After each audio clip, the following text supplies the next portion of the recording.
네, 안녕하십니까. 의정부 성민교회 신원호 목사입니다. 오늘 이 시간은 독일 통일에 있어 교회의 역할이라는 제목으로 잠깐 말씀을 드리고자 합니다. 먼저 서독은 물론 동독에도 교회가 존재하고 있었습니다. 1989년 당시 동독에는 개신교회의 수가 6,200개나 있었고 4,000명의 성직자, 320만의 신자가 있었습니다. 또 가톨릭은 75만의 신자, 1,000명의 신부가 있었습니다. 자유교회는 24만 명의 신도가 있었고 총 이를 합하면은 동독 주민의 25%에 해당되었습니다. 그중 유명한 교회를 보면 베를린에는 구세주 교회, 또 겟세마네 교회, 사마리아 교회, 소피엔 교회, 그리고 월요 기도회로 유명한 성 니콜라이 교회가 있었고, 드레스덴에는 십자가 교회가 있었고, 로스톡에는 마리엔 교회가 있었습니다. 이 통일에 있어서 동독 내에 이처럼 교회가 존재하고 있었다는 것은 큰 행운입니다. 북한은 교회를 다 없애버리죠. 두 번째, 서독에는 기독교 정당이 있었습니다. 바로 기민당, 기독교 민주당, 또 기사당, 기독교 사회당, 이 자매정당이라고 하는데, 이 기독교 정당이 있어서 콜 총리는 이 기민당 기독교 정당에 선출된 총리입니다. 우리나라에도 이런 기독교 정당이 있어서 나라를 이끌어야 된다고 생각합니다. 세 번째, 1983년부터 동독의 성 니콜라이 교회 등에서 월요 기도회가 시작되었습니다. 1984년부터 동독의 성 니콜라이 교회에서 평화를 위한 월요 기도회가 열렸습니다. 그러던 것이 89년부터는 변화가 일어나기 시작했습니다. 우선 89년 봄에 치러진 지방선거에 대한 불만이었습니다. 선관위원장인 에콘 크렌치는 5월 7일 선거 결과를 공식 발표하면서 민족전선의 후보들이 98.85%의 찬성을 얻었다고 발표했습니다. 이에 대하여 교회 단체들이 선거 조작에 대한 항의가 일어난 것입니다. 이 운동에는 교회의 목사, 신학자, 또 문화계, 지식인 등이 앞장을 섰습니다. 이들 비판 세력들 가운데는 목사와 제야 민주운동가들이 1989년 9월 11일에 만든 노이에스 포럼이 있었습니다.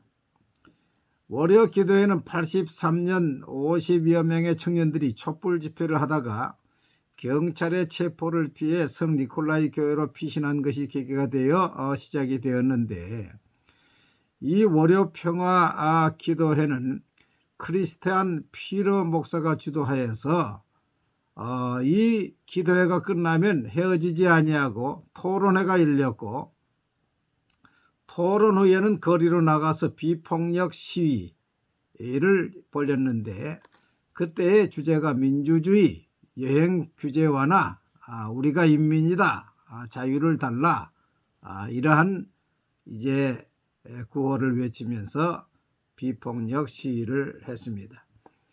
이 월요 기도회는 점점 숫자가 늘어나서 10월 2일에는 2,000명, 10월 9일에는 7만 명, 10월 16일에는 12만 명, 10월 23일에는 20만에서 30만 명, 10월 25일에는 매일 기도회와 시위가 열렸고, 10월 25일부터는 11월 4일 동베를린 알렉산더 광장에는 50만에서 100만의 시군정이 모였습니다.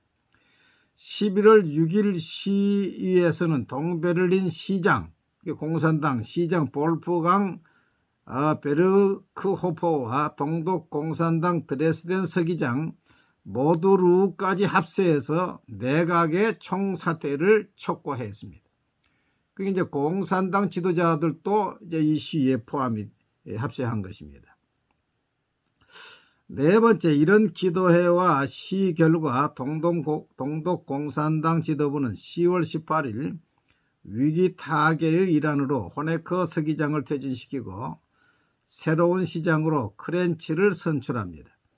크렌치는 서기장으로 선출된 다음 날 10월 19일 교회 지도자와 공장 근로자를 만나서 여행 자유화와 언론의 자유를 약속했습니다.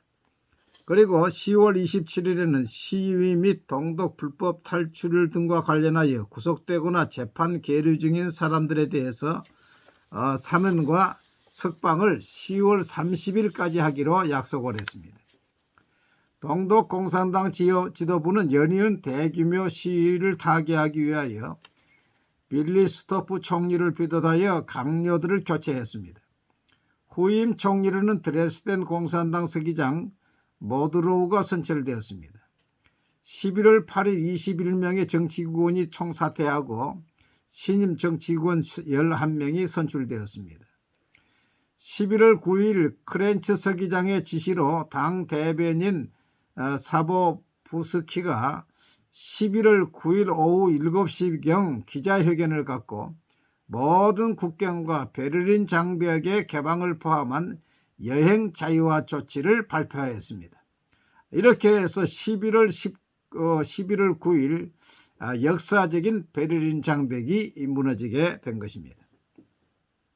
다섯 번째, 베를린 장벽이 무너지고 동독의 모두루 총리는 11월 26일 동독의 5개 정당 대표와 노이에스 포럼 교회 대표와 지금 민주주의 등 7개 대표가 만나서 동독의 장례를 협의하기로 약속하고 12월 7일 동베를린 한 교회에서 만나서 1990년 5월 6일 자유선거를 하기로 결정을 했습니다. 이 원탁회의가 큰 역할을 했는데 이 원탁회의의 이 주도적인 역할을 교회가 한 것입니다.